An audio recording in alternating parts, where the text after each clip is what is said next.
Welcome back to our mini series, The Lone Screenplay Winners, where we talk about films that only won an Oscar for the writing categories. My name is Matthew Anderson, and today we have Jack Mahanes back on the podcast. Jack, welcome back. How you doing, man? Doing great, man. Thank you so much for having me back. Yeah, I had such a great time last year when I came on this podcast when it was Lone Screenplay nominee to discuss Molly's Game. And so, a few months ago, when you told me that you were rebranding the podcast to Lone Screenplay Winner, and you had asked me, back in like what, October, November, kind of around there, like I was like, I'm in. I had a great time last time, and do can't wait to come on again, on this rebranded podcast.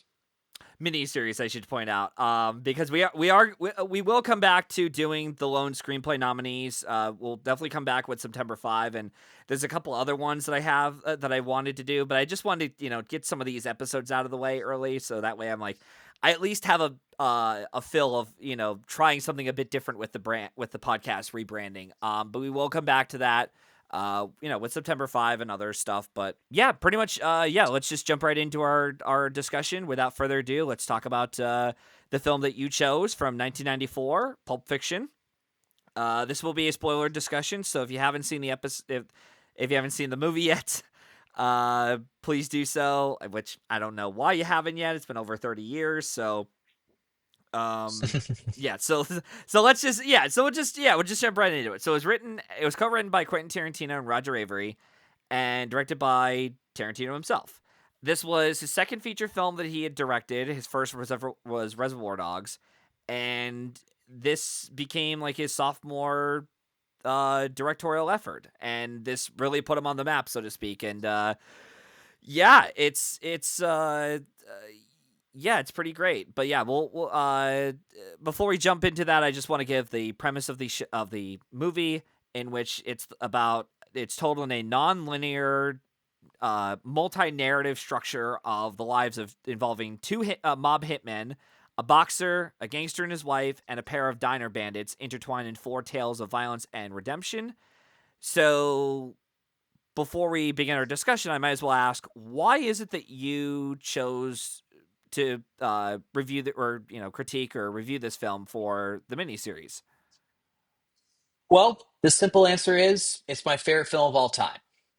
And when you had asked me last fall, like, hey, I'm gonna change this for a little bit to Lone Screenplay Winner, um, all but one film is free for you to choose. So, which one do you want to cover? And without any hesitation, I was like, Pulp Fiction, let's do it. Like, I didn't even give it a second thought. It was just like, yeah, let's talk about my favorite film of all time. Although this is funny, I have an awards group chat that I'm a part of on the WhatsApp app, and when I told my friends in there I was doing this, and I told them what the podcast was about. Um, my good friend Brennan said the fact that this film qualifies for this podcast is absolutely absurd. Yeah, And I was just like, yep, you're absolutely right. yeah, But still, yeah. We'll talk about what the hell happened there. Although it's kind of obvious what happened, but I don't want to jump the gun on that too early. So yeah, I assumed it made a lasting impact. I assumed, and obviously, yeah, if you say it's like one of your favorite films of all time, or you know.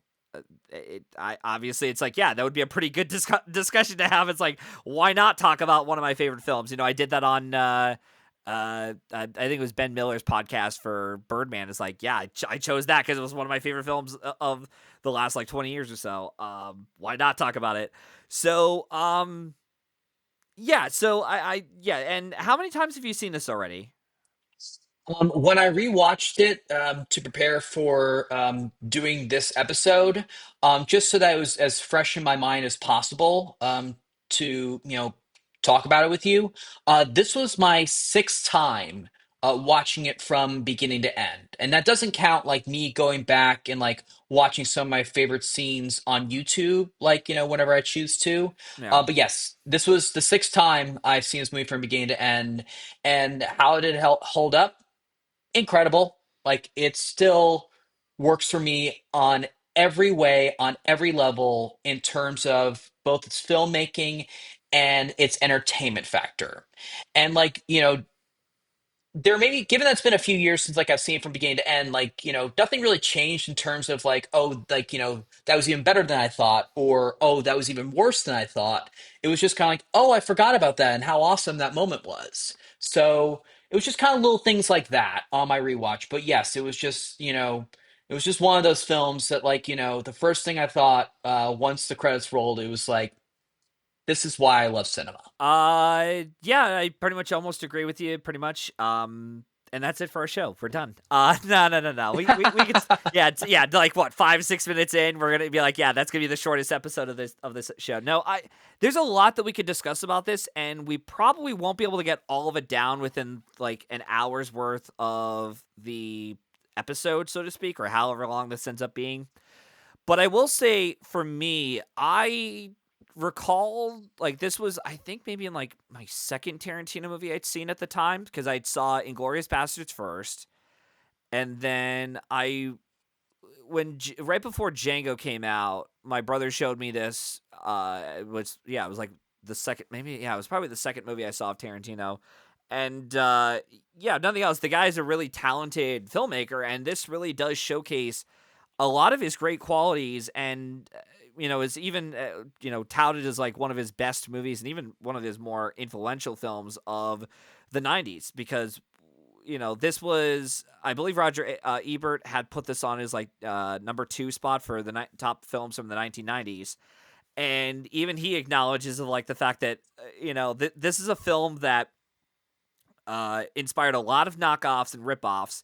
And even though they're writing like Tarantino, like Tarantino wrote his scripts, they don't know the music to it, and that really is the case with this. Like like we see a lot of these knockoffs. Some of them are not too bad. I hear Way of the Gun is decent, and even Seven Psychopaths, which is written and directed by Martin McDonagh, that is very similar to like a Tarantino like movie, but it doesn't capture all of the charm of like, or what makes Tarantino great, so to speak. And I mean, and I get it. Like, some of these filmmakers are going to try to branch off and do their own thing. Like Martin McDonagh very much writes and directs differently than how Quentin Tarantino would do it. A movie, but yeah. But overall, though, this is still a fantastic movie with lots of great performances. I mean, it got it got the 3 main actors Oscar nominations, and yeah, and it's also another really good example of even what we see nowadays is like films that win screenplay at the Oscars. Because you look at stuff like what we're getting now, where the screenplay winners typically go to like the best picture frontrunner or runner up, or they're giving it to the cool kids type movie. You think of this, you think of like Anatomy of a Fall and things like that. And it's cool to just do a podcast that's just on that, and again, it's like a really great example of when that happens sometimes with the Academy Awards, but also uh, another showcase of like, here's how you do dialogue really fucking well, and not having it be so, you know, just like, I don't know, just like a blandly told story. And even the way this is structured, as we're diving into some of these multi-layered narratives, it's structured really interestingly, because when you look at each story one by one, which we'll probably get to in a moment, you notice there's a lot of setups and payoffs, not just within the actions of what characters do, not just introducing the characters, but even introducing, and foreshadowing things that are yet to come. You look at something like the diner scene, where you see Tim Roth and Amanda Plummer talk about the, whether or not they want to, rob said location. Should they rob a bank? Should they rob a gas station? And then, they bring up all these like logical points and such. And you buy them as a couple too, as well, which is something I like as well. But you're also just, there's just something about it that is just, it's great. Yeah. Like, instantly, you know who these characters are. And on top of that, it's just doing something. Again, it's like we haven't really seen this kind of dialogue done before. I don't know. What's your take on that opening prologue? Oh, well, it's the dynamic between Tim Roth and Amanda Plummer, or Pumpkin and Honey Bunny, Yeah. is really, really interesting because, like, like the first line he says, it's like, forget it, it's too risky. And it's like, you always say that. And so then they just talk about, like, the places that they have robbed. And they kind of like, okay, this is what would happen if you robbed a liquor store, what would happen if you robbed a bank. And then, then Pumpkin's like, restaurants, on the other hand, you catch them with their pants down. And the benefits of robbing a restaurant is, no one's going to take a bullet for the register. Waiters and busboys don't care. And when people come to restaurants all the time, and what do they have on them? Their wallets. And so they just kind of like, were assessing the situation, and they were just kind of like, yeah, like if we robbed a restaurant, it would be a pretty great score. And then, yeah, like Honey Bunny's like, all right, I'm ready. Let's do it. And then, yeah, they're like, everybody be cool. This is a robbery. And then it just goes to the opening credits. Yes, and one thing, another aspect of the film that I think works really, really well with Tarantino's films is choice of music. I think is really good. Oh, He's 100%. because you think about his films and even some of his earlier stuff, his music works really effectively in that it's done it's used appropriately in the film and it fits the mood for the most part of what Tarantino's trying to establish within his film. Even starting off with Jungle Boogie in the car, and it's even playing as Jules and Vincent are talking about Vincent's time in Amsterdam, which is a really funny sequence. Um, and yeah, it just fits the vibe of the movie, and a lot of his music that he uses, Tarantino uses for the films. Uh, they work with it almost feels like they feel right at home with this kind of movie, but it's like as a viewer, even as like a an analyst on film, it's kind of tough to be like to explain why it works. It's almost like you just feel it in your bones. It just works sometimes. um yeah. Yeah, absolutely. And that's one of my favorite aspects of this film, is that, the songs he chooses are great, but where they're placed, just works so incredibly well. Like it's just like, it's songs that like you wouldn't expect, to like, work for like, the scenes they do, but they really do like fit each scene so perfectly. Yeah, and yeah, that's definitely an aspect of the film that works really well. Um, and even again, the script itself is, Tarantino is really great with dialogue. And I will admit his later films over the years, in my opinion, I don't know if you agree with me on this, Jack, at all, but his later films don't have that sharp punch that like in terms of like the structuring and such. It doesn't have that sharp punch that this film has, because you get to some of the stuff like when we're introduced to Jules and Vincent in the car. And a lot of the dialogue there, it's just again, you would think, oh, it's just like normal chit chat conversation, which it is. But as even the whole story about Marcellus's wife Mia used to be on like a failed TV pilot. They end up going into the apartment, and we're meeting up with Brett, and we also get the conversation about the quarter pounder with cheese, which just happened in the car. And in a way, we see, in the mind of like Jules thinking on his feet, but also in a way of trying to assert power amongst Brett and the gang. Of like, we're the ones here, coming in on Marcellus's, orders, and we're here to establish power. Even with the way that like Flock of Seagulls is laying against the couch, and he's telling him like, no, no, no, no, it's okay. Put your feet back up. No, no, it's cool. We're good. We're good.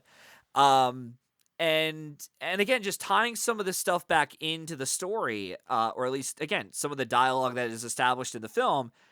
It's not just. I want to reiterate this again. It's just not just standard dialogue that any other hack writer would, want, like anyone who wants to, inspire and recreate what Tarantino did. It's like, no, he's actually using this to tie it back into the story, and tie it into, what's about to unfold, whether it's within the next couple minutes of the film or later on down the road. And he does such a brilliant job with that structuring, and even just how he's, delivering the lines like that. Yes, absolutely. And here is, the key thing about the dialogue in this movie. it is fun to listen to these characters talk. Like even if it's just like, little things like, oh, like, what they call a quarter pounder with cheese in Paris, Royale with cheese, Yeah. Big Mac's called a Big Mac. And then like, you know, Vincent says to Jules, like, well, guess what they dip their fries in Amsterdam? Mayonnaise. And you see Jules is kind of like, ugh. He's like, I've seen him do it, man. They drown him in that shit. And then this is another thing that really kind of blows me away with this film every time I've watched it. He can make like the Tarantino can make like the weirdest conversations so intriguing to listen to. You talking about the Like foot massage? absolutely, I'm talking about Yeah. the foot massage. And yes, it's when you listen to it, it's almost like a debate that Hmm. they're having. And it's like the area where they're agreeing throughout the whole conversation is that Marcellus shouldn't have thrown Tony Rocky Horror out of the window. But what they are debating is was Marcellus, was Tony Rocky Horror in the wrong by giving Marcellus' new wife a foot massage, allegedly, of course. Yeah. And and you see that Vincent, is, test Jules one point. It's like, have you ever given foot massages? Like, yeah, I'm the foot fucking master. And he goes, would you give a guy a foot massage? And Jules is at that moment Jules in that moment realizes that he's testing him. He's like, yeah, fuck you. And so, Yeah. but then like that debate, as you can call it, comes into full circle when Travolta's like, yeah, like what Marcellus did was wrong.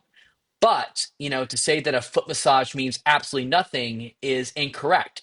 Like, he's like, yeah, like when it happens, it's done in a very sensual way. And even if it's unspoken, that it's being done sensually, like it always is sensual. And that's when Jules is just like, yeah, you make a good point. All right, let's go in there. But also too, it's another way of establishing that these characters are normal people. Like they're establishing like, chit chat, gossip to just pass the time. Um and again, it's just so funny how some of this stuff is tied back into later on in the story as well, which uh, again, just he's just really good at doing.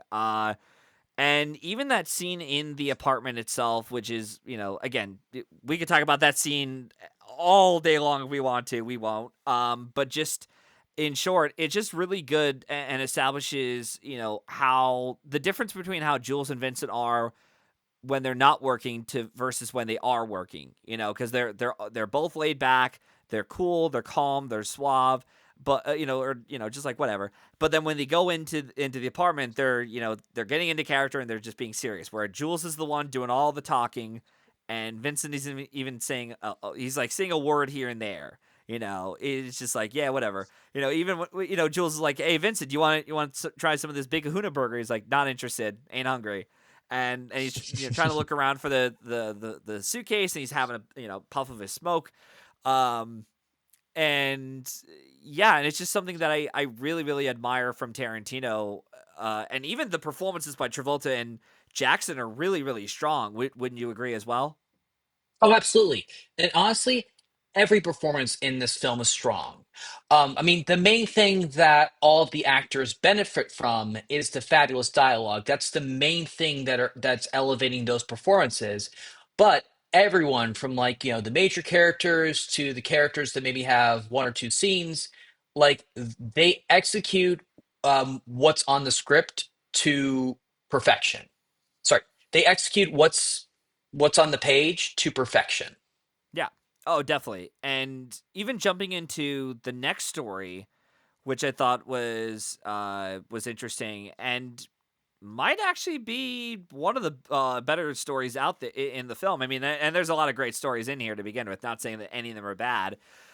But we see, we're essentially seeing Vincent take out Marcellus's wall as his wife Mia out on a date, and all it is just, as he mentions, it's just like a buddy of yours taking your wife out for dinner and nothing else, and it's just to show Mia's having a really good time. She's not all by herself. She's out there, doing whatever she wants and just making sure that she has a fun time. Nothing too serious, of course, while Marcel's is out of town for a day or two taking care of business. and we get to Jack and Robin's Slims.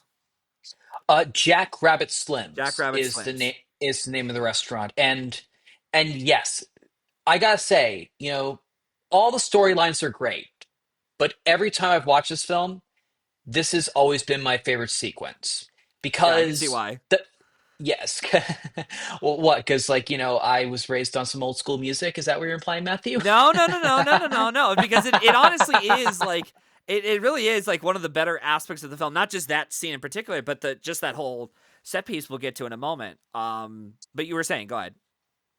But yeah, I just think that but yes, I just think that the dynamic between Uma Thurman and John Travolta is excellent. And like it starts off like, when they get to the restaurant and they first sit down, you can tell that like both of them are bored and they really don't know like how to pass the time, while at dinner. And so then like, you just kind of see like a couple little things like she's like, "Oh, like can you roll me a cigarette?" It's like, "You can have this one, cowgirl." And then like he brings up something that Jules had mentioned to him, when they were going to do the hit on Brett, was that she was in a TV pilot that did not come to be, a full-time TV series for her. And he asked her about it. And one of the things I really love is not just the dialogue, but just the deadpan delivery of the dialogue. Hmm. And, Mia, it's like, "Oh, well, that was just my 15 minutes of fame." And so he's like, "Well, what was the show about?" And she's like, "Oh, well, it was just we were just a bunch of secret agents, and the show was called Fox Force 5." And then, he was just like, "Wait, what?" And I just loved how she delivered this in a very smart ass way. She was just like, "The show is called Fox Force 5. Fox, as in we're a bunch of foxy chicks. Force, as in we're a force to be reckoned with, and five is in there's one, two, three, four, five of us." Just the way that she says that is so awesome. And Yeah. then, one of the things that, you see as well throughout that dinner is that Mia fully knows what Marcellus has ordered Vincent to do for him, and that's show her a good time. And you could tell that they're both bored at that point, and she is clearly testing him the whole time. Like there's a moment like when they're just not talking, and she goes, "Don't you hate that uncomfortable silences?" And she was like, "Okay, I'm gonna go to the bathroom and powder my nose," which of course she means do a line of cocaine. And she's like, "When I get back, you better have something to say." Like she's clearly testing him.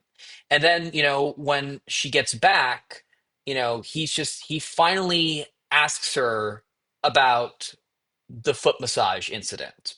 And like and what I loved so much about that was that like it kind of, Vincent just kind of like, "Hey, like I do have something I want to talk to you about, but you seem like a nice person and I don't want to offend you." And you just see she perks up. She's like, "Oh, like you do have something you've been wanting to say to me. All right, let's hear it." And he's like, "But can you promise you're not gonna be offended?" And she's like, "Nope, I can't promise that." Yeah. And anyways, isn't it more fun when you don't have permission? And so then like he just says like little things like just kind of build up to like the big question, and she's like leaning in more and more. And then he says like, what he had heard was that, Marcellus threw Tony Rocky Horror out of a window because he gave her a foot massage. And you immediately see her go, "Wait, what? Like, you actually believe that gossip?" And he's like, "But did it happen?" She's like, "Nope. The only thing he touched mine was my hand when he shook it at my wedding." And it was just like this build up to where she was like, "Oh, like you just believed some bullshit gossip." Yeah, and she Yeah, gives that kind of look of like, "Are you stupid or what?"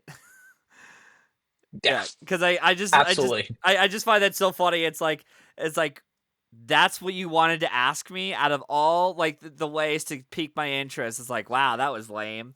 Um, but yeah, and it's what I also love about well, first off, the restaurant sequence is really good, even just acting wise and writing wise. I love that the production design is. I'm pretty sure they built that set as it was, but what I love about it is the fact that the Wascos who did the set decoration and production design of it, they would go on years later to work on La La Land and win their deserved Academy Award win for that movie.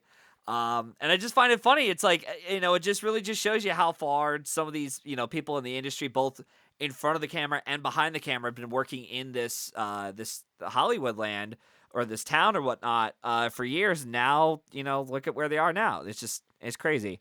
Um, yeah, Yeah, 100%. the other aspect of the story I did want to touch up on was I love what happens after the scene. Like, yeah, I get it. The twist dance scene is iconic, but I love the scene that follows that, where they come home to Mia's apartment, and it's revealed that, like, yes, they won the dance, and they have this uncomfortable moment of silence, right? And then he goes off to the bathroom and gives this whole speech to himself in the mirror about, you're gonna, this is a moral test to make sure that you do not screw up this moment, and you don't have sex with Marcellus's wife. Even though there was that uncomfortable moment that, could, any other couple, he would just jump, this with any other woman, he probably would have jumped right in and be like, you know what, let's have fun. But it's because it's his boss's wife. It's like, do not fuck this up. You're gonna walk out of there. You're gonna say, "I have a good night. I gotta go," and that's it. And when he walks out of the bathroom, what does he see? Mia ODing on his heroin that he bought from Lance earlier in the film. Um, That she and mistakes for cocaine. yes, yeah, yeah, she mistakes for cocaine. Um, yeah, and I find it really, and what follows afterwards is just a great tension building moment. There's no music to it, by the way, whatsoever, which is another thing I love about that scene. And yeah, he just, and he's like peeling out of the alleyway and onto the street. He's trying to grab the phone and pulls the antenna cord out of it to contact. Which I'm like, yeah, I forgot that was in phones. Nowadays just like a smartphone. It's like, and just a touch screen or whatever. Boom, there you go. Um, and yeah, and I love they bring her into Lance's home, and even with him like urging the Lance, like, if you do not help me, I will be forced to tell Marcellus that you did not help me at all, and you will be killed for this. And you think to yourself, oh, okay, all right, like, yeah, like, this is a pretty fucked up situation. And it's like, yeah, if you don't help this man, save this boss's wife, then yeah, of course he's gonna kill him. But we find out later in the film, as we'll get to later in the episode, how much violent he can be and how crazy and psychotic this Marcellus Wallace guy can be. But yeah, and it leads up to that really great tension building moment, which is the film is edited by Sally Mankey. Mankey? I think I might have butchered your name, but rest in peace, Sally. You were a terrific editor, and I just love that scene. And even Lance being like, say something, and I mean, it just be something, and then they're like, oh, thank God. Yeah. What did you think of that scene? Do you share the same feelings for that scene as I do? Oh, 100%. And even even though like that's a very stressful scene, there's still like some one-liners throughout that still like give you some form of like comedic relief. Like, yes, like this woman could very well die, but like Tarantino writes some one-liners that where you're still supposed to chuckle. Like, I think the one that really stood out during that was like, it's like, you're gonna give her a shot. No, you're gonna give her a shot. And then Yeah. I've never done this before. And Lance goes, I never done this before either. I'm not starting today. Like the day I bring an OD woman to your house, then I'll give her the shot. And also I loved like, like this the part where like, they're trying to find her heart and he's like, does it have to be exact? And he's like, yeah, you're giving her a shot in the heart. It has to be exact. Yeah. Just little Yeah. things like that. But yeah, like it's just, that's such a tension building scene. And when she is finally brought to life, you definitely feel that weight off your chest that Vincent, Lance, and yeah, that Vincent and Lance, feel like once they like, okay, we revived her. Thank God. Yeah. Yeah, definitely. And it leads us like the Tony Rock story. I also want to bring up leads us to what we get to with about the whole oh yeah, the only thing he touched was my hand at my wedding. As Vincent drops Mia off, they agree to not say a word to Marcellus. And one thing that I notice, and Tarantino is not really that subtle of a director most times, especially nowadays in his career. But one of the more subtleties I have to admire about the film is that Vincent walks up to Mia and agree to handshake and agree to never speak of this night ever again. They're gonna take it to their graves. And what I find it hilarious about it is that out of all the times Tarantino brings in something like this, in a way he's subtly foreshadowing Vincent's fate is sealed by touching Mia's hand and shaking her hand and being like, yeah, like this is in a way Tarantino telling us like something bad is going to happen to Vincent. We can't tell you what it is, but something bad is going to happen because Tony Rock did the same thing. And eventually down the road, he got his ass thrown out by Marcellus out of a window and developed a speech impediment, which was a life-altering situation, so to speak. So I love that little detail that he provided. And then, yeah, getting over to the next story, which I'm curious to know what you think of this next story with the gold watch involving Butch trying to find the gold watch, and he runs into Marcellus, and then they both run into this really fucked up situation where they end up going to like a pawn shop or whatever, and they're both tied up with like with a gimp there in the basement. What were your thoughts on that storyline? So while every storyline is perfectly executed, in my opinion, in my opinion, I think this may be the least interesting storyline, or at least my least favorite. And Okay. it's just maybe just because Bruce Willis is very very good in this movie, but I don't know if like his performance or his character is necessarily as intriguing as say Jules, Vincent, or Mia. And so, um, we do start off the storyline with like an amazing singular scene from Christopher Walken, where he has the watch, and he just gives the backstory like versus this was your great grandfather's in World War One, then your grandfather's in World War Two, and then your dad's in Vietnam. And when he was captured, he didn't want let anyone take this watch, so he hid it up his ass for 5 years, Yeah. and I hid it up my ass for 2 years, and now I give the watch to you. And I love when he tells him all the story, the little kid grabs it like a piece of candy off the counter. And a Oh, great absolutely. and a great jump cut too to Butch getting up out of the little bed or whatever he's in his like his boxing getup with the robe on and such and his gloves on. I thought that was a really great sequence in of itself. Um, and yeah, no, I definitely understand where you're coming from. Like it is probably one of the more weaker storylines of the bunch, but I still really like it a lot. If nothing else, it gives Bruce Willis a chance to shine as a dramatic actor. It also gives us a chance to really see, even though it is from Butch's point of view, almost we see how dangerous Marcellus is. Like that is something that the film is trying to establish about how dangerous this guy is, and that not only is he prepared to scour the earth for that motherfucker, but he's also trying to, like the Tarantino's trying to establish like on a dime, this guy will kill you. Like especially after Marcellus gets hit by Butch's car, he gets up. We get that the pedestrian being like, that guy just ran you over. If you need a witness in court, I'll help you out. It's like, who did? And they point out that guy is like, I'll be damned. He pulls out a gun and immediately everyone's like, oh shit! And they start running, which is a great moment. And Yeah, yeah. Like go ahead. they're like, yeah. Sorry. I No, was no, just no, no. saying. Go ahead. Go ahead.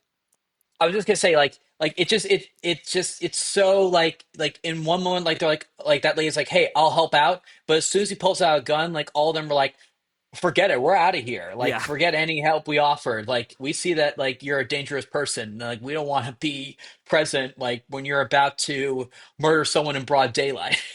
And even to the point where it's like he will not stop until you're dead, to where he fires off a round and it accidentally hits the pedestrian standing next to Butch. It's like, what the hell? And yeah, we get to that really fucked up scene in the basement with the gimp and such. And I'm like on my rewatch, because it had been a while since I saw this, like back in 2020, like right before the pandemic started. And I was kind of like, I feel really uncomfortable watching this basement scene. Especially when you have the pawn shop owner there, and then like the security guard or whatever, and and he's picking out which one of them he's gonna rape first, and it's like, what the fuck? What did they get themselves into? And we get that great moment also with like Butch realizing of like, I gotta at least try to save Marcellus. Like, he may not forgive me, but I gotta do the decent thing and not let him stay there forever. And he goes through all the weapon choices he does. Like, what was it, like a chainsaw was one of them? Was there anything? Was like a bat maybe was another one? Do you remember, Jack? Yes.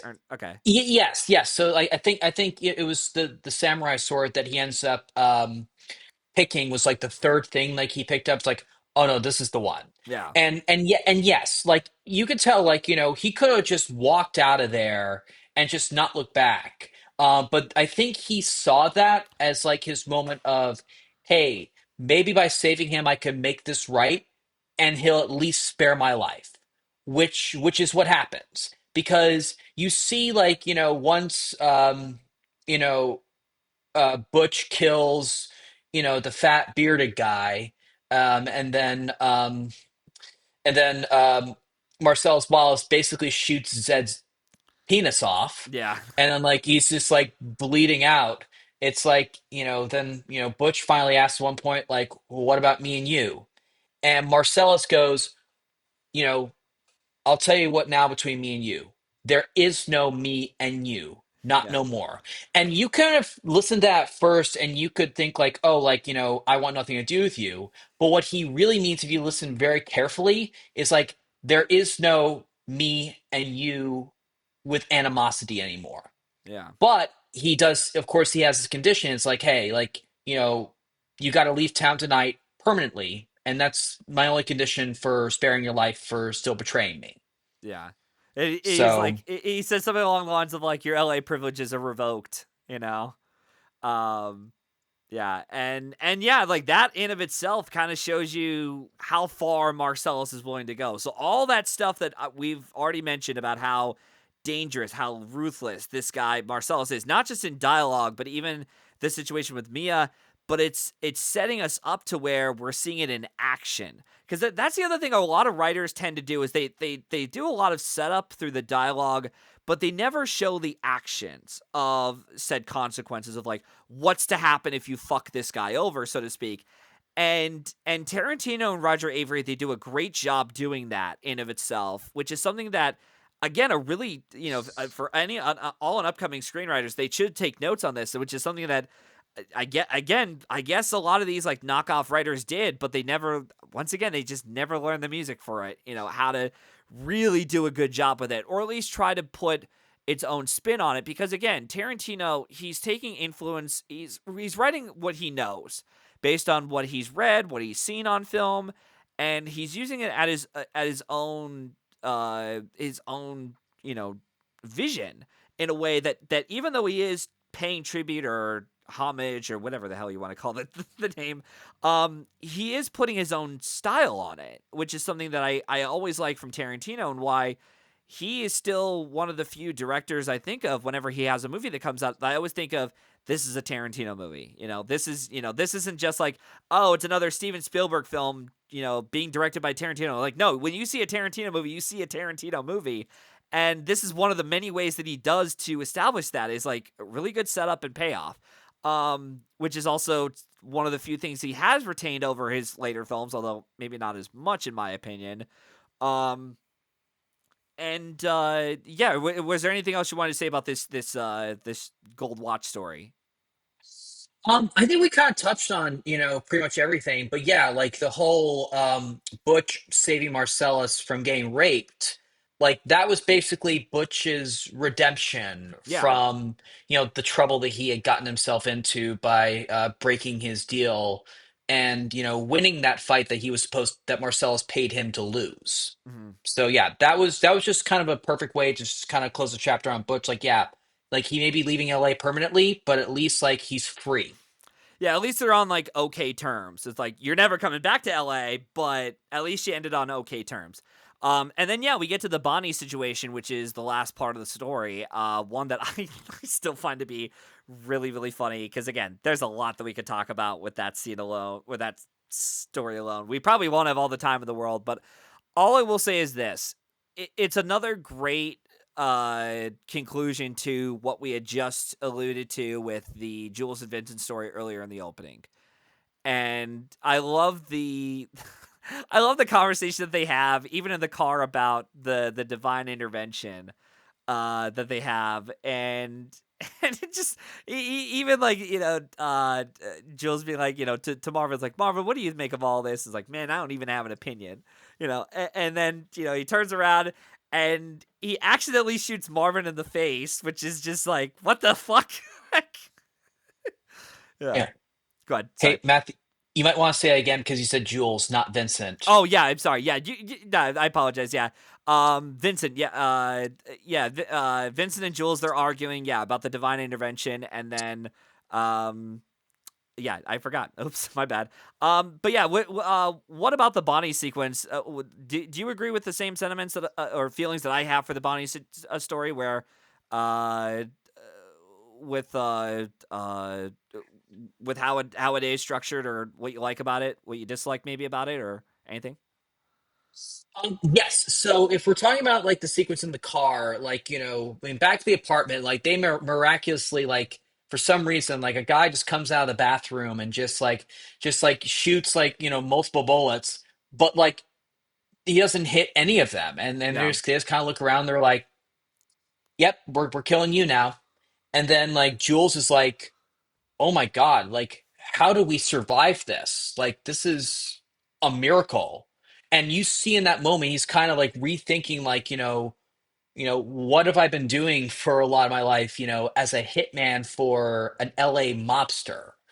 And so then, like, he's just like, look, I'm done. Like, I'm not doing this anymore. Like, this is my chance to get out. When Vincent just was finally asked Marvin, and Marvin's like, I don't even have an opinion. Like, yeah, Vincent, like as soon as he has like that gun in his hand, I believe Vincent that like it was an accident. But like you saw like like he just like was just like talking and like his finger slipped. Like if you look carefully, like his finger just slips, and then and then I just it was just amazing, and it was really like, oh my God, like when they're just covered in blood in and like, entrails. yeah, oh my God. And like you see like brain guts in Jules's hair, like, oh my God. Yeah. And by the way, fun trivia about that scene. So Tarantino originally had in the script for John Travolta to say, like, "Oh, I shot Marvin." But, Travolta just could not stop laughing. So his way of getting through that scene was he made up his own line where he's like, "Oh, I shot Marvin in the face," which what he's doing is he's minimizing what he did because what he actually did was shot Marvin in the head. So Travolta said like that was the only way he could get through doing that scene without laughing. But anyway, I just thought that was fun to kind of share. Yeah, it's really funny, especially with like, yeah, just the idea of like just watching the bloopers of that and being like, yeah, like it is kind of funny. To be like, yeah, oh man, I shot Marvin. It's like it's like, oh man, I shot Marvin in the face. Why the fuck did you do that? I thought that was great. And yeah, and the whole Jimmy scene, it's like, again, Jules is trying to assert his calm and collectiveness to Jimmy, of being like, it's okay, we're gonna calm down and we're gonna relax and put Jimmy's mind at ease before we get down to some serious shit. And I'm gonna do that by talking about the coffee, about, yeah, this is some gourmet shit. And Jimmy's like, knock it off, Jules, and he's like, what? He's like, yeah, I know what you're doing, okay? I know, and he goes on his whole spiel. And I thought that was funny, in of itself. And yeah, Jimmy is played by Tarantino, which, I mean, if you haven't known, then now you do. And then, yeah, we get to Harvey Keitel's character, Mr. Wolf. And what I love about the character is two things. One, I love and I want to, and I also, I'm curious to know what your take is on the Wolf too. But the two aspects I love about the character is, after Jules gets reprimanded by Jimmy about the whole, dead body in the garage and the whole coffee. When I buy coffee, it's the gourmet, it's the gourmet stuff. But when my wife buys it, Bonnie, she buys the shit stuff. And And then you see Mr. Wolf getting like a cup of coffee from Jimmy, and he takes a sip of it, and then he turns back around to Jimmy, and he smiles and he waves the cup like thank you for the coffee, and he doesn't say a word. And I love that little detail of like after all this spiel, and then when Mr. Wolf says it, even he knows when to shut the fuck up. It's like just shut up. You got coffee. It doesn't matter if it's terrible or not. It's just like thank you for at least making the pot. That's all that matters. And the second thing I love about that character is I love the directness that this guy has. Like when he goes right to the point and telling him like what exactly they need to do. And he's like, Jimmy, show me the linen. Boys get to work. And Vincent's like, police would be nice. And then you see Mr. Wolf turn around like, excuse me, you know. And I love that look of like, oh, like because anytime in life you get that kind of look from someone, you're like, oh, you're asking for a beating, you know. So do you know what I mean with Mr. Wolf? Like I'm curious to know what your thoughts are on that character as a whole, Mr. Wolf. Like once he shows up in the film. Oh, absolutely. You know, what you mentioned with his, like, how direct he is, like, he's just like, this is A, B, and C what needs to be done. You know, listen to everything that, I'm telling you, and you'll get out of this. Like, I know what I'm doing. You're not. You know, just do as I say, don't ask questions, and everything will work out. And yeah, like you saw, like they were able to, like, clean that car, you know, and, dispose of the body just very, very quickly. Oh, and also, hose off from all the blood and guts that are, on them. Yeah. And, but yeah, they were just like, he was like, hey, we have like what, 45 minutes to just do all this, do as I say, and we'll get out of it. Yeah. Don't ask questions. And then even like, it's like, okay, like, do you really want me to say please? Fine. Just pretty please. With sugar on top, clean the fucking car. Yeah. Like, sure, I'll say please, but like, you know, shut the fuck up and just do as I say. Yeah. And then I love the little. Obviously, we can't say it. We shouldn't say it on air at all to begin with, whether on air or off air. But I love the little discussion that Jules and Vincent have while they're in the car cleaning. And he's like, what the fuck am I doing in the back? You should be the motherfucker on brain detail. And he's like, we're Mm-hmm. fucking switching. And I love that little talk they have. It's just really good. Um, and then yeah, they clean up and such, get out of there in time. And the other aspect of the film I love about it, jumping back to the before even Mr. Wolf shows up, is that Jules is on the phone with Marcellus. He's like, so what happens if she shows up? Well, no fucking shit, she'll freak.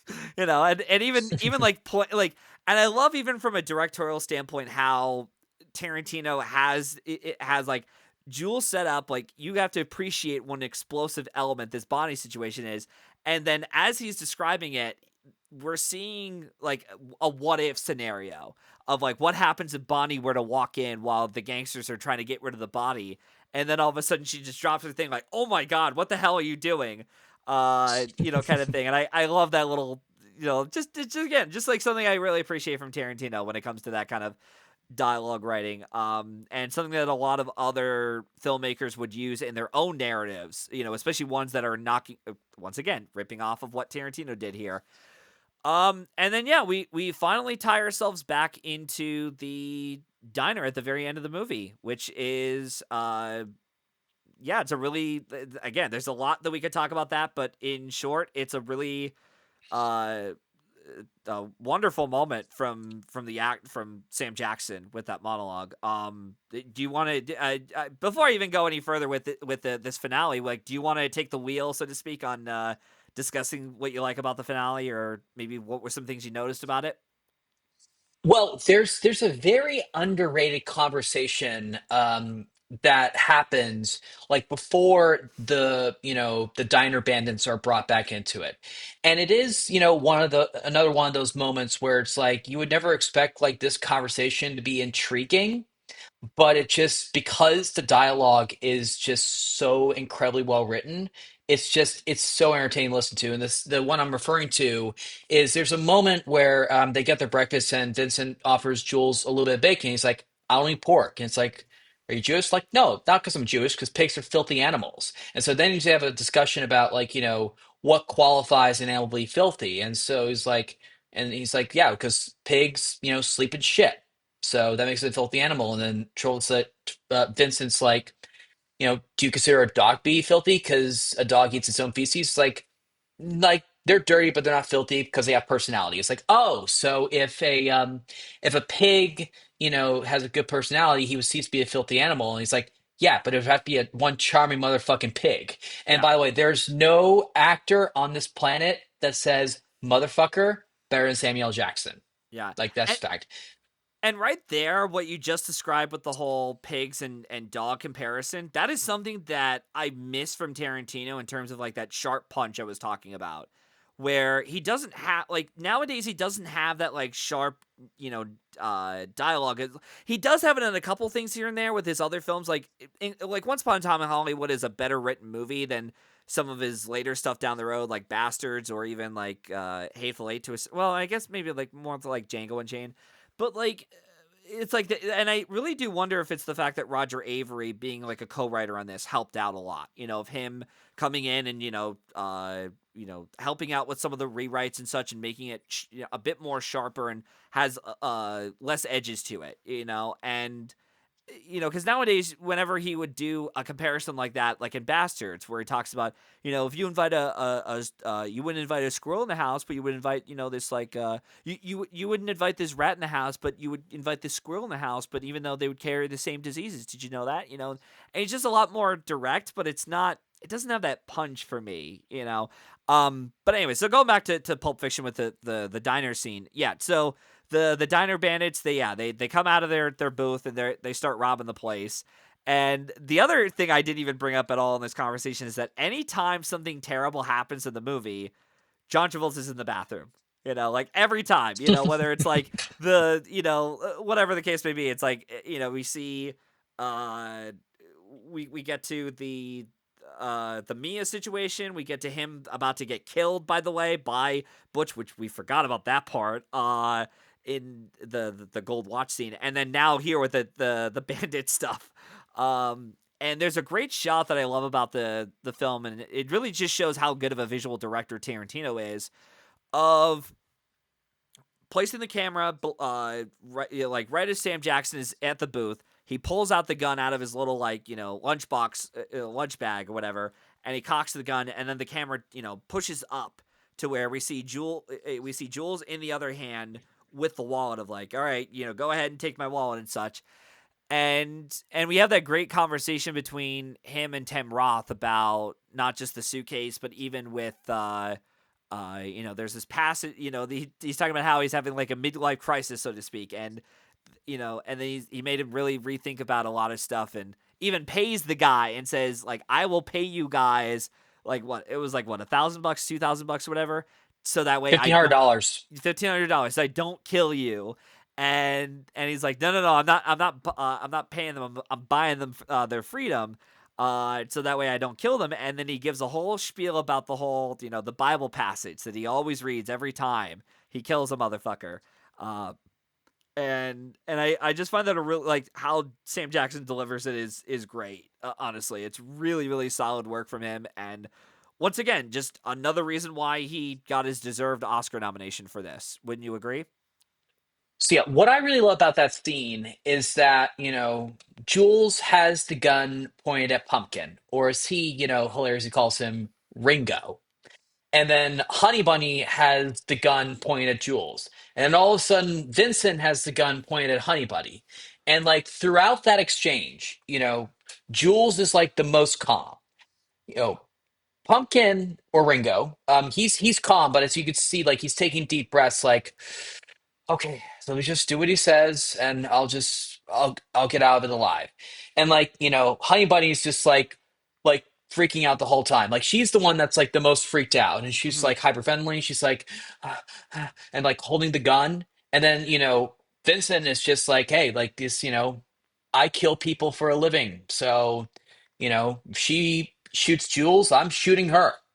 But yeah, but then like there comes that moment where like he talks about that Bible verse that he's been, saying, as you said, he's been saying, quoting to people before killing them. And by the way, when I first saw the movie, I did look up in my youth group Bible that I had at the time. Oh. I still have it. I still have it. It's just back at my parents' place.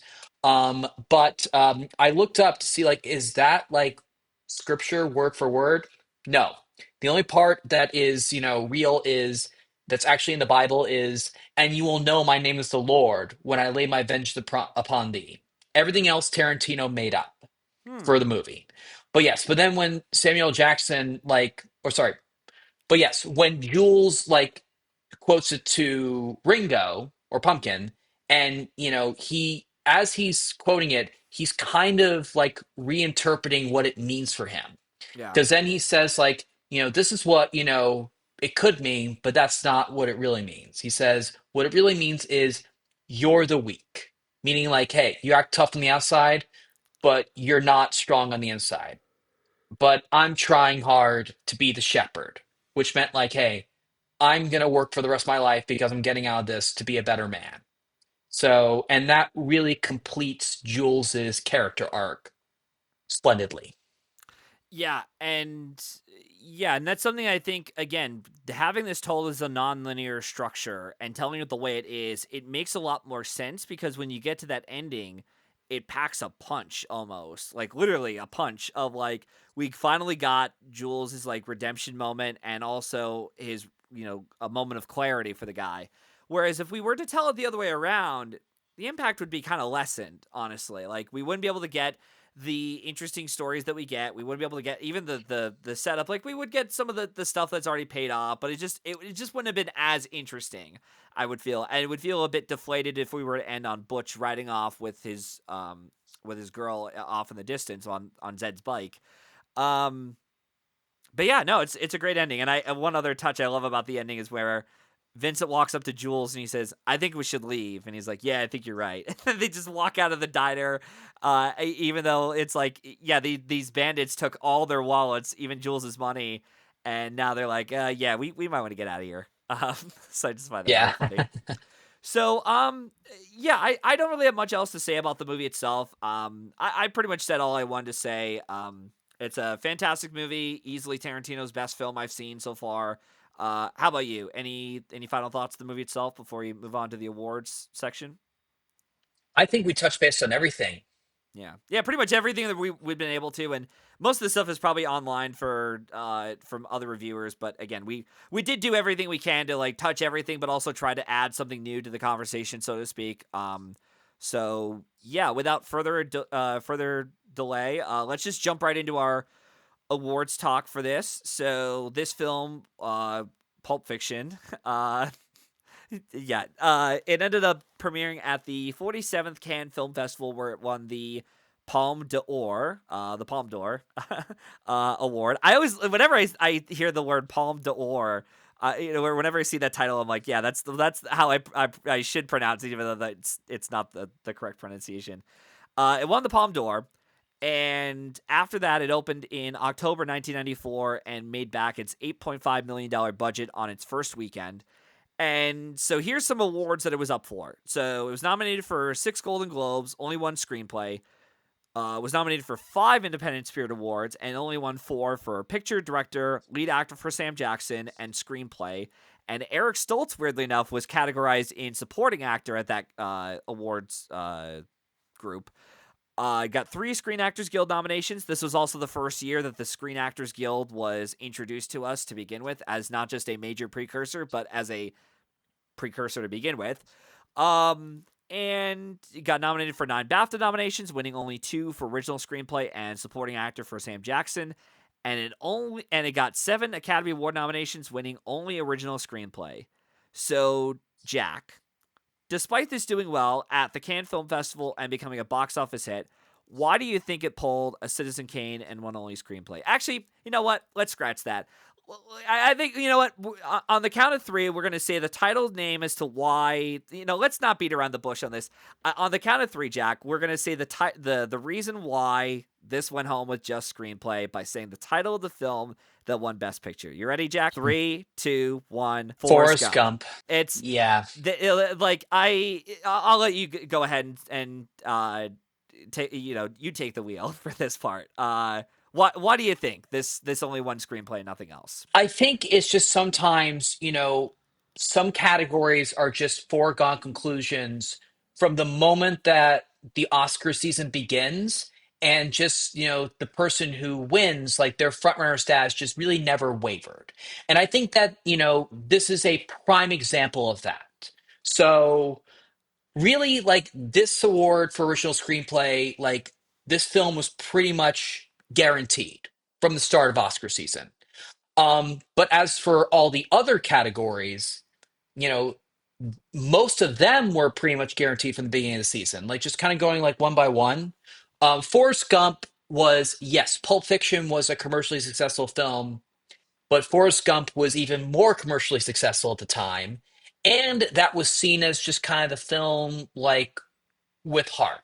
It was the one that made, a lot of people, especially in the industry, feel good. Like, oh my God, like how touching. And it is a very touching movie. Yeah, But yes, sometimes the ones that tug on the heartstrings are the ones that, make you kind of feel emotional. Like those sometimes, tend, not all the time, but tend to have the upper hand. Like, for example, when Coda won Best Picture over The Power of the Dog. And then undeservedly, but go on. Licorice Pizza was, my favorite film of that lineup, but that's Thank another you. story. Yeah. But However, and then Zemeckis was pretty much guaranteed all season to win director.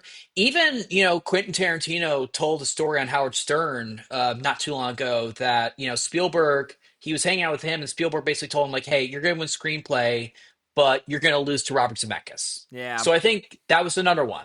And then when we get to the acting categories, like, really, honestly, who was stopping Tom Hanks from winning again? Like, I know he had just won the year before, but he received even more acclaim for what he did in Forrest Gump, and the fact that, like, he's playing the title character in the film that was going to win Best Picture. Like, him winning was a foregone conclusion because, like, you just kind of look at the others, like Nigel Hawthorne. The British block of the Academy, especially back then, was very strong. So, no surprise that he got in. Paul Newman had won an Oscar not too long ago, and this was just kind of, an afterglow nomination for him. Morgan Freeman, Shawshank Redemption was not as big back then Correct. as it became after the Oscars. Yeah. And actual full transparency, Morgan Freeman is actually who would have gotten my vote in this Oh, category. interesting. Okay. Yeah, so and it's a tough choice, and I do think Hanks was deserving, but I think that if I had a vote, I think Freeman's performance is the one that resonated with me the most. But you could make the case actually that Travolta was the distant second place. You could make that case. Yeah, by default, because it won screenplay. I haven't seen Shawshank Redemption in a long time, so I'm curious to know how I feel about that. You're right though, Forrest Gump. Yeah, Tom Hanks is like the he was like the legit, unstoppable force, and yeah, it really is the type of performance you watch it and you're like, even if, because I know people who don't like Forrest Gump, and I get it, I understand it's dated, it's not as much of a great movie as people thought of at the time, but for some reason I can't really quite explain it. What Eric Roth, who's attached as a writer on the film, and what Zemeckis do together along with Tom Hanks, the final 30 minutes just got me. I was really blown away by how emotional I was during that final 30 minutes. And I didn't expect to, because up to the point I was like, yeah, it's a nice cozy little movie. I like it enough. But it really is that half hour of the film, the last half hour. And I'm like, I'm just surprisingly getting emotional by this. And I usually am not for these kind of movies, but there's just something about it, especially when Forrest is at the gravesite, and I'm like, this is really impactful and powerful for me. And you're right though about the lead actor category. In fact, I think I don't want to date this episode as it is, but we'll find out with this year's Oscars if the theory holds true of you have to be, if you're not doing a grand old sweep with the televised awards and precursors, you have to be the strongest film in the lineup because those tend to win. Although we've had a couple cases like Mary Tyler Moore, who lost, despite her film being a Best Picture frontrunner, she lost to Sissy Spacek for Coal Miner's Daughter. So it really all depends on what year it is and what, race we're in. But I would have to say, for the most part, like, hell, even looking at the last couple years we've seen, like, Olivia Colman managed to beat out Glenn Close because her film was a lot stronger the wife was. We've seen Poor Things. Emma Stone winning her second Oscar, despite her film getting in for like what makeup, production design, costumes, and it was nowhere. It was probably like the de facto runner-up for picture. So, so I don't know. It really all depends on the year. But I think for the most part, if you're not doing a grand old televised sweep, you have to be, as you said, the strongest film in the lineup. And Shawshank Redemption was just not it at the time. Maybe now it would have been, now that it's accumulated enough of its box office revenue back, thanks to re-releases, rentals, and people buying the video cassette tapes at the time. And yeah, Travolta was probably by default like a distant runner up, but still, I don't think it would have Yes. mattered either way. Um, yeah, and then and also I wanted to touch up pretty briefly on supporting actor and supporting actress. Um, that Martin Landau for Ed Wood, despite that being a box office bomb, ended up getting, the makeup acting combo like The Whale did, or Isa Tammy Faye did, or even, again, Poor Things did, where it's like it wins the makeup award and the acting nomination, the acting win for said actor. Yeah, why do you think that was the case for Martin Landau? Well, he was on his third nomination at that point, and he had had a long career in Hollywood, and he was actually the favorite to win back in 1988, the Supporting Actor Prize for Tucker: A Man of His Dream, and the Kevin Kline win was actually a surprise at the time, and Hmm. so. And then Martin Landau got his second nomination for Crimes and Misdemeanors, but Denzel pretty much, I think, had that award locked up all season. Yeah. And now we get to this, and now he's working with Tim Burton, playing Bela Lugosi.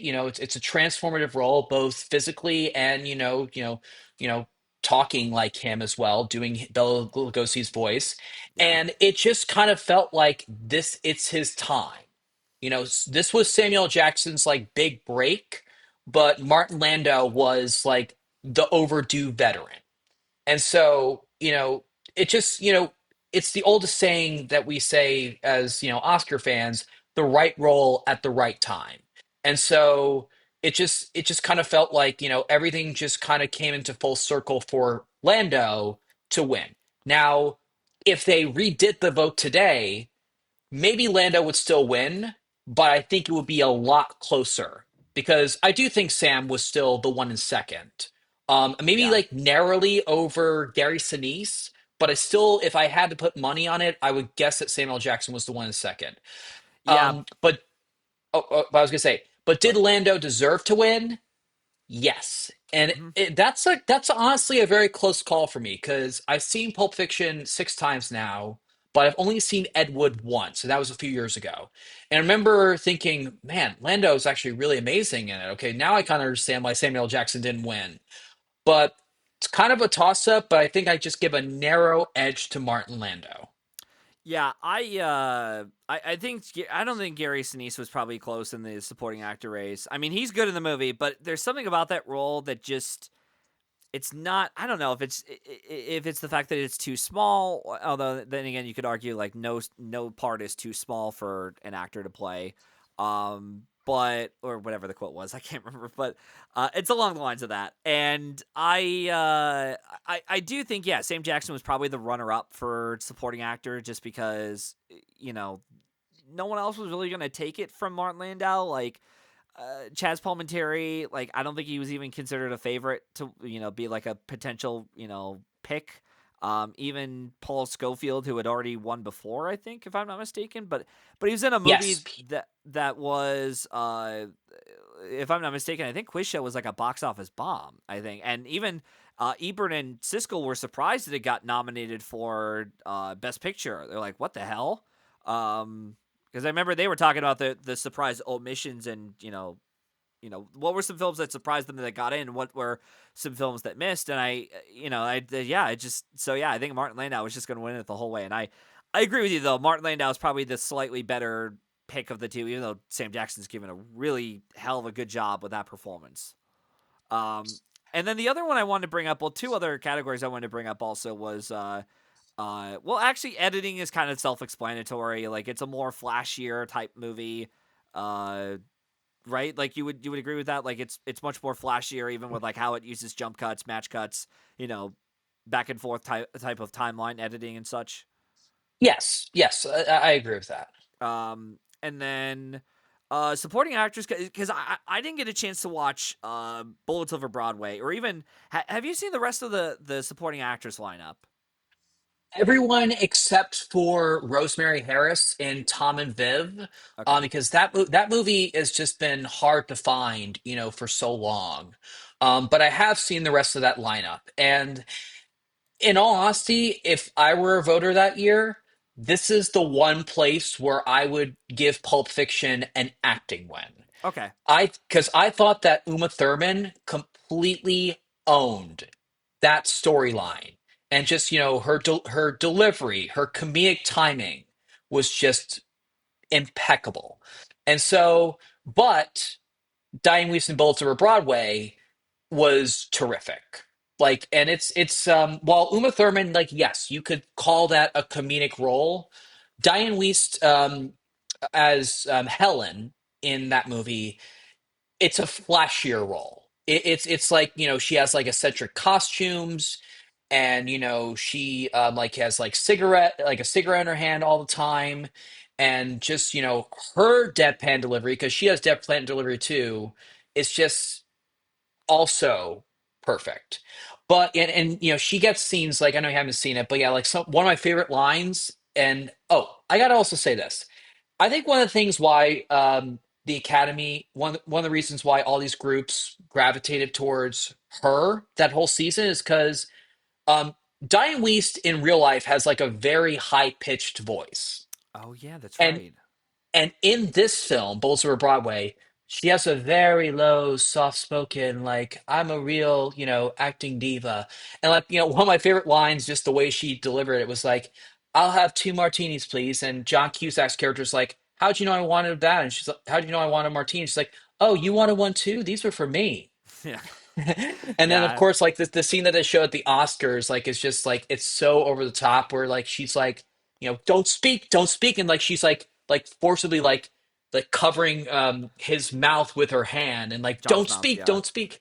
Yeah. And Yeah. so she was pretty much the front runner that whole season, and that never really wavered. I mean, Uma was probably the very distant second place, because she was the only person who got in everywhere aside from Diane Weist. But that was one where I think Weist won by an absolute landslide back then. I don't think that that was close at all. And I think that, but you know, and she probably would still win today Mm. if they redid the vote. But and it's a very deserving win. I just just narrowly preferred Uma Thurman. And yeah, so that's all I have to say about supporting actress. Well, I can't say shit about it because I haven't seen anyone else except Uma Thurman. But it was interesting. Yeah, it's interesting to hear that point. I also want to ask: would you also argue that it helped that besides Bullets Over Broadway was probably pretty close to getting into the Best Picture race, that by her winning already for another Woody Allen film over like almost 10 years ago, or was it like, yeah, maybe a little over 10 years ago, for Hannah and her sisters, kind of gave her a little bit of an advantage as well, as like we already know who she is as like an Oscar winner, let's throw her another one. Like, do you think that probably helped her out too? Oh, definitely. And she also, it helped that, in between her two wins, she had one more nomination back in 1990 for Parenthood.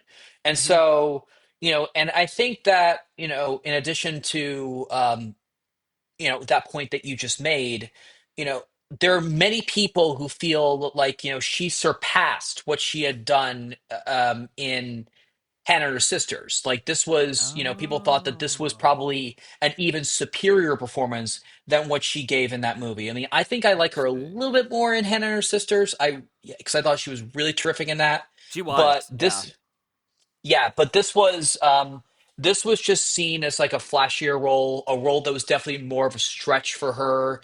And just the competition around her was just kind of weak, because her co-star Jennifer Tilly is great in that movie, but it's not as juicy of a role as what Diane Weiss does. Mm-hmm. And then Rosemary Harris, I haven't seen that movie, but like I've been told like she's like in very little of that movie, and it's almost a nothing role.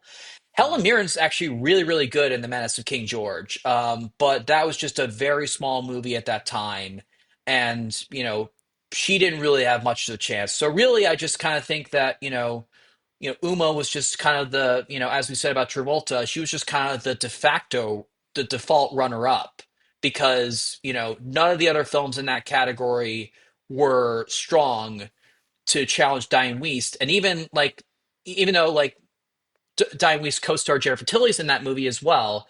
Like choosing between the two, and I'm sorry to say this on film Twitter because I know some people who think Jennifer Tilly should have won. I don't agree with that, but I kind of get it. But Oh. back then, when you kind of look at the two, it's kind of an easy choice, to go with Diane Wiest over Jennifer Tilly.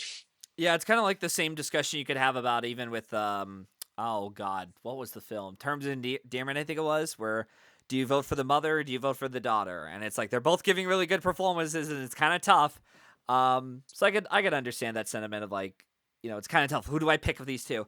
Um yeah, and I do also find it funny, yeah, that with Diane Wiest, yeah, even I was even looking at like what else Bullets Over Broadway was nominated for, and she became like the lone win for that film, and it's a weird niche for that category in particular, supporting actress, where you'll find someone who becomes like the lone winner for their set for said film. You look at something like even later on down the road with I Tanya, The Holdovers, Fences. Like it's that category in particular has become a bit notorious for being like again the lone acting winner, so to speak. But yeah, that's interesting. I'd have to see the rest of the lineup for supporting actress to know where I land on it, but I think at the end of the day, out of all the nominations Pulp Fiction got, I would probably give it screenplay. But you said you would also give it Uma Thurman as well, correct? I would give it of its nominations. I think the ones I know for sure where I would vote for it: picture, director, original screenplay, as supporting actress. Like I would vote for Morgan Freeman, lead actor. I would wrestle with it if I had that ballot in front of me, but I Ooh, would just give the narrow edge to Martin Lando over Samuel L. Jackson. Although I do wonder how Ed Wood hold up on a rewatch because it's been a few years since I've seen it, but I'm very curious to revisit that at some point. Um, editing, I would have to go back and just compare the editing to Forrest Gump to Pulp Fiction before I could have like a really strong opinion on that one.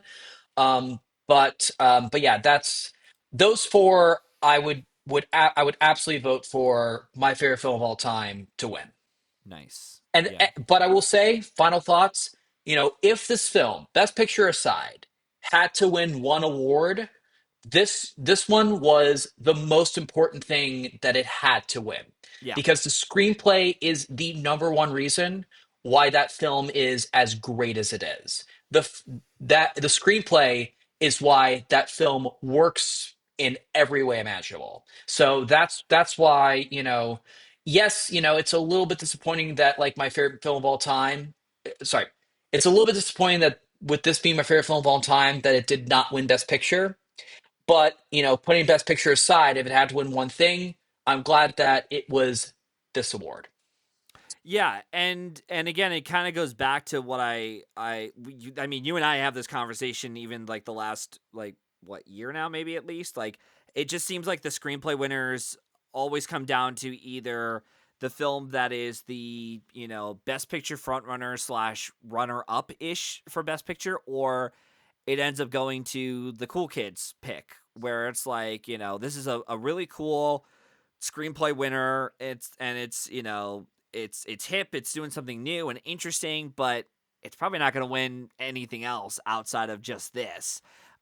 Which is quite common amongst like lone screenplay winners we've had. Look at even Anatomy of the Fall is another one where it's like it only won screenplay there, which that would have been an interesting discussion we could have had on that, especially with you writing your article on Anatomy of the Fall you did last year, and you were spot on about that, man. Like I really got to commend you for that article you wrote. Like good job for pointing that out.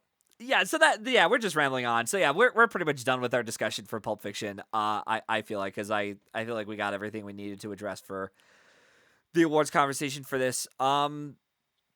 Once again, Jack, I want to say thank you so much for dedicating your time to be here on the show and for coming back. I hope to have you on again down the road. I don't know when it'll be because thanks to you, I have a fair amount of guests lined up. In fact, one you and I talked about offline about a certain guest that I emailed, and they emailed me back. I won't say who it is, but Jack knows who it is. They emailed me back and they said that they're going to do it down the road. They got a busy they have a busy schedule, but they could try to make it work. So we'll see where it goes.